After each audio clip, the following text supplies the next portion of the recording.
মানুষ যারা ওসমান ভাইকে ভালোবাসেন, তারা রাতে ঘুমান নাই, এমনকি প্রোগ্রামে এসে বসে রয়েছেন। আপনাদের কাছে আমরা এই ক্লাব লঞ্চ কৃতজ্ঞতা জ্ঞাপন করছি। সর্বপ্রথমেই একটা কথা বলতে চাই যে আমাদের চোখে কি আপনারা কোনো অশ্রু দেখতে পান নাকি আগুন দেখতে পান? আমাদের চোখে কি অশ্রু থাকবে নাকি আগুন থাকবে? সেই আগুনের পরাজয়ী শক্তিকে ধ্বংস করে দিতে আমরা সবাই একতাবদ্ধ হব। শোনেন ভাই, ওসমান ভাই আর অন্য কেউ হবে না। আমরা মাঝে মধ্যে অনেকেই বলবার চেষ্টা করি যে এক হাদি চলে গেলে লক্ষ হাদি জন্ম নিবে, হয়তো আদর্শের দিক থেকে লক্ষ হাদি জন্ম নিবে, কিন্তু যোগ্যতা ওসমান হাদি হওয়াটা আসলেই খুব কঠিন। আজকে এখানে আসলে গরম গরম বক্তব্য দেওয়ার মতো মন মানসিকতায় আমি আমার পুরো টিম কেউই নেই। ওসমান হাদি কে সেইটা আপনাদেরকে করাই দিতে চাই। ওসমান হাদি 5 তারিখের পরবর্তী সময় উঠে আসা কোন নেতা নয়। ওসমান হাদি তার পুরো জীবনই কেটেছে আন্দোলন এবং সংগ্রামের মধ্য দিয়ে। তাকে যারা চিনেন আপনারা জানেন। ওসমান হাদি তার শিক্ষা জীবনের প্রতিটি পর্যায়ে তিনি এই আন্দোলন সংগ্রাম তার নিজ নিজ জায়গা থেকে চালিয়েছেন। আমরা সবাই এখানে যারা উপস্থিত হয়েছি, আমরা সবাই চাই ওসমান হাদি ভাইকে আল্লাহ তাআলা হায়াতে তাইয়্যিবা নসিব করেন। ভাইরা, ওসমান হাদি ভাই কি তার পরিবারের জন্য কিছু করেছেন? ওসমান হাদি ভাই কি তার নিজের জন্য কিছু করেছেন? ওসমান হাদি ভাই সবসময় বলতে বাংলাদেশের স্বাধীনতা এবং সার্বভৌমত্বের কথা। ওসমান হাদি ভাইয়ের কণ্ঠে আমরা সবসময় ইনসাফের কথা শুনতে পাইতাম। অনেকেই ওসমান হাদি ভাইকে বিভিন্নভাবে পট্টি করার চেষ্টা করেন যার যার জায়গা থেকে। একই সাথে ওসমান হাদি যেভাবে বাংলাদেশের আপামর জনসাধারণের নেতা হয়ে উঠছেন, ঠিক তেমনি ভাবে ওসমান হাদি তার পরিবারের কতটা খেয়াল রাখেন আপনারা হয়তো কেউ জানেন না। আপনাদেরকে 2টা ঘটনা বলি। আমি এবং আমার পুরো টিম তারা সেন্টারে বালিশ ছাড়া ফ্লোরে ঘুমাই। সেন্টারে 2টা অথবা 3টা বালিশ আছে। তো একদিন আমরা বালিশ ছাড়া ঘুমিয়ে আছি। ওসমান ভাই রাতে অল্প কিছুক্ষণ সময় ঘুমান, তো জোর করেই তার মাথার নিচে বালিশটা দিয়ে আসছি। সকালবেলা উঠে দেখি যে আমার মাথার নিচে বালিশ, ওসমান ভাই আমার পাশে ফ্লোরে ঘুমিয়ে আছেন, তার মাথার নিচে কিছু নাই। গত পরশুদিন বাসায় যাচ্ছিলাম, তার আগে ওয়াশরুমে 1 বালতি জামা কাপড় ভিজিয়ে রেখেছি, ধোয়ার সময় পাই নাই। আধা ঘন্টা ধরে ওসমান ভাই ওয়াশরুম থেকে বের হচ্ছে না, নক করতেছে বাইরে থেকে, ভাই কি অবস্থা?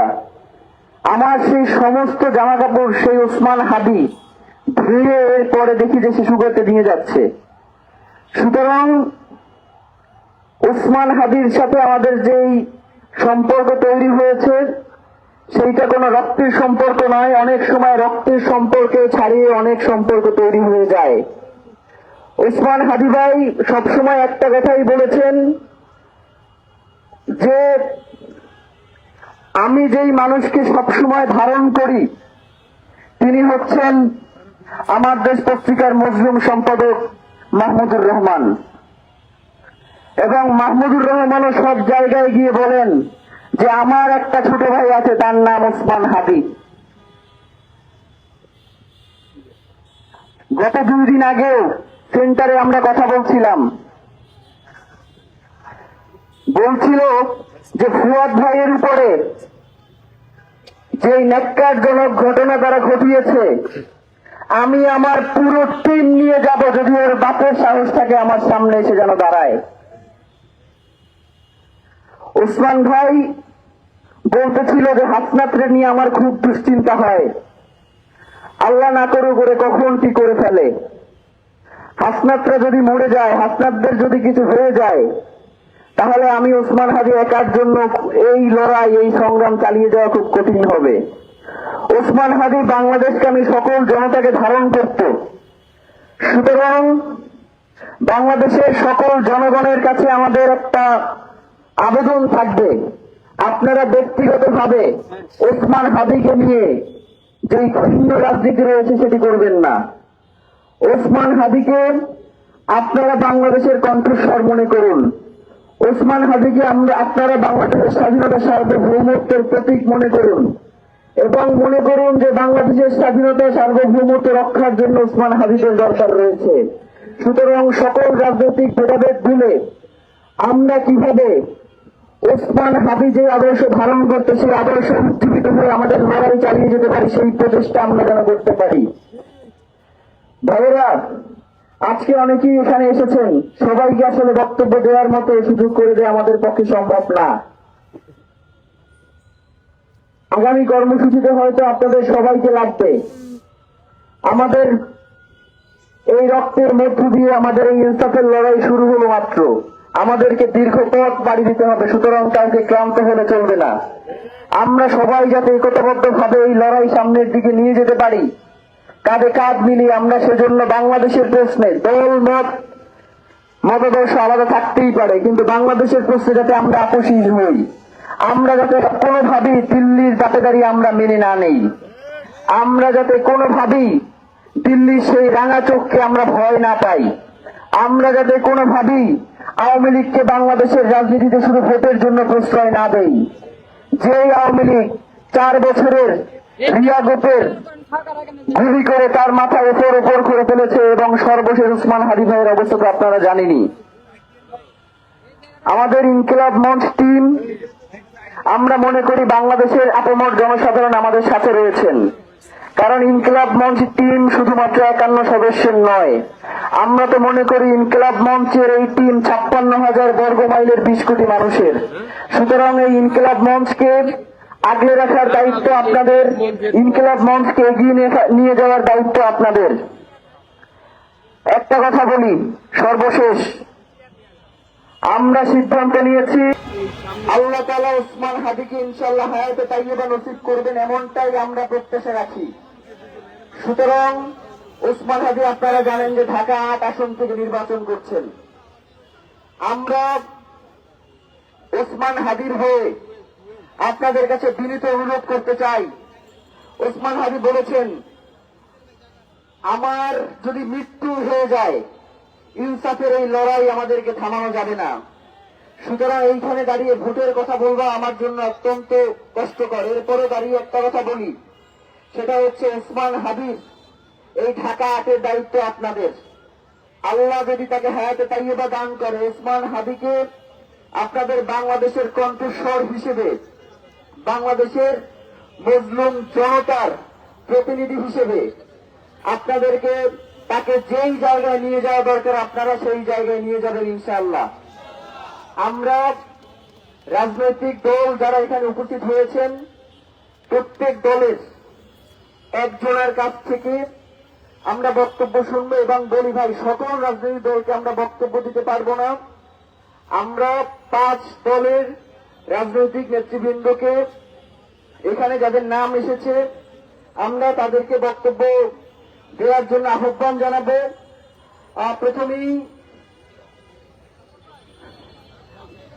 প্রথমেই বক্তব্য রাখবার জন্য অনুরোধ করছি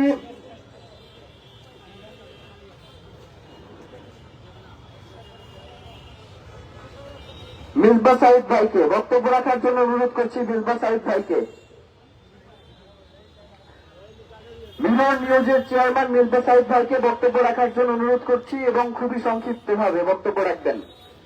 একটা কথা বলি, আমাদের ইনকিলাব মঞ্চের পেজ ছাড়া আমরা কোনো বক্তব্য দেই না। সুতরাং কারো কোনো ব্যক্তিগত বক্তব্যে আপনারা কেউ বিভ্রান্ত হবেন না, বিব্রত হবেন না। আমাদের যদি কোনো বক্তব্য থাকে সেটা আমরা ইনকিলাব মঞ্চ থেকে সরাসরি আপনাদেরকে জানাবো। সুতরাং কোনো ধরনের বিভ্রান্তিতে আপনারা যাতে না পড়েন সেটা আমরা প্রত্যাশা রাখি। বক্তব্য রাখার জন্য অনুরোধ করছি মির্জা সাহেব ভাইকে।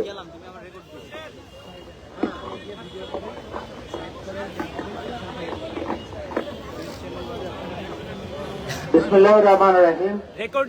আসলে আমি বক্তব্য রাখবো না, অত্যন্ত দুঃখ ভারাক্রান্ত হৃদয় নিয়ে আজকে এখানে উপস্থিত হয়েছে আপনাদের সামনে। এই শরীফ ওসমান হাদী আসলে শরীফ ওসমান হাদী না, এটি একটি বাংলাদেশের প্রতিচ্ছবি। শরীফ ওসমান হাদী তার মেধা দিয়ে যে জায়গায় এসেছেন, তার মেধাকে স্তব্ধ করে দেওয়ার জন্য তার মাথায় গুলি করা হয়েছে। আমরা এখান থেকে আজকে আশঙ্কা করি এখানে যে হাসনাত আব্দুল্লাহ আছে তার বুক চিপিয়ে দেয়, না জানি আবার তার বুকে গুলি করা হয়।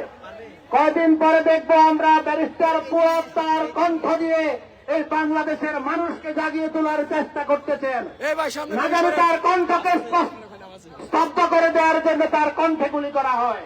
আজকে আমাদেরকে সতর্ক হওয়ার সময় এসেছে। মজলুম জননেতা, মজলুম সাংবাদিক আমাদের মাহমুদুর রহমান ভাই এখানে আছেন। আপনারা জাতিকে দিক নির্দেশনা দিবেন, আমরা সেভাবে আবার প্রয়োজনে রক্ত দেওয়ার জন্য রাজপথে নেমে যাব। ভারতীয় আধিপত্যবাদকে আর উঠতে দেওয়া যাবে না। এই বাংলার জমিনকে কিংসি মাটি তাদের জন্য বরাদ্দ রাখা হবে না ইনশাআল্লাহ। আমরা রক্ত দিতে যখন শিখে গেছি আমাদেরকে কেউ দমিয়ে রাখতে পারবে না। শরীফ ওসমান হাদী আমাদের সামনে ফিরে আসবেন, আমরা তার জন্য দোয়া করি। সারা বাংলাদেশের মসজিদ মাদ্রাসাগুলোতে তার জন্য দোয়া হচ্ছে। আমরা আল্লাহর কাছে আবেদন করি আর শরীফ ওসমান হাদীকে যাতে আমরা আবার এখানে ফিরে পাই, আমরা আবার উজ্জীবিত হব। ইনকিলাব জিন্দাবাদ, বাংলাদেশ জিন্দাবাদ। আসসালামু আলাইকুম।